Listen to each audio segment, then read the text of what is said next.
عمر كمال يستغيث بالأزهر، كلمة السر الغناء. نشر المطرب عمر كمال فيديو له وهو يستغيث من شيخ الأزهر، مشيرا إنه شعر بتعب نفسي بسبب كلام الناس. قال عمر كمال خلال مقطع فيديو عبر حسابه الشخصي بموقع تيك توك: تعبت نفسيا من كلام الناس اللي بتقول إن ربنا مش هيقبل مني الخير اللي بعمله عشان فلوسي حرام. وأضاف عمر كمال: أنا عايز شيخ من الأزهر يرد عليا ويقول لي إذا كنت غلطان ولا لأ.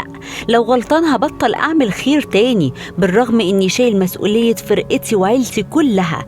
وقال أيضا: أنا مش بعمل فيديوهات خالص بره الغناء والكلام ده كله، عمري ما عملت فيديو في الخير أو أطلع ترند في الخير أو أعمل حاجة خير وأطلع عليها ترند وأركب عليها، ما بحبش كده. أنا مقتنع إن الخير في السر ده ربنا بيكرم عنه أضعاف اللي في العلن. وقال أيضا: أنا ربنا كرمني آخر كرم عشان علاقتي بربنا كويسة، أنا أظن كده. تعبت من الناس نفسيا جامد قوي وعايز حد من الأزهر يطلع يرد عليا. يا ريت أي شيخ من الأزهر يطلع يرد عليا أي حاجة بعملها في حياتي. أنا بروح أعمل فرح أو أغني في حفلة تخرج، عمري ما طلعت قلت في حياتي إني بساعد أو بعمل خير لحد.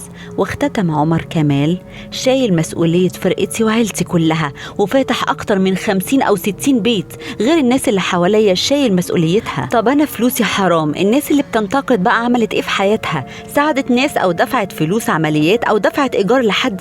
أنا بعمل كل ده ومش بطلع أتكلم في الخير. تعد أغنية إحنا البلد آخر أعمال عمر كمال، والأغنية من كلمات مصطفى الجن، ألحان حسن إشإش، وتوزيع أشرف البرنس، وتم تصويرها بطريقة الفيديو كليب من إخراج حسام مجدي. في وقت سابق كشف عمر كمال عن الشخص الذي يعتبره وش الخير عليه في مشواره الفني، إذ أشار إلى أن الفنان محمود الليثي هو أول من قدم له الدعم في مشواره. ونشر عمر كمال عبر حسابه الرسمي بموقع التواصل الاجتماعي فيسبوك صورة له رفقة الفنان محمود الليثي، وعلق عليه قائلا: لما كنت صغير كنت بسمعه وكنت بلف وراه اتعلم الغنى منه، ولما كبرت شوية وبدأت اشتغل كنت بغني أغانيه وباكل بيها عيش وبتقرب للجمهور بشغله، ولما ربنا كرمني وفتح عليا من وسع وقفني جنبه وغنيت معاه وربنا جعل وشه حلو عليا. أنا بحب محمود الليثي جدا عشان كان معايا في معظم مراحل حياتي.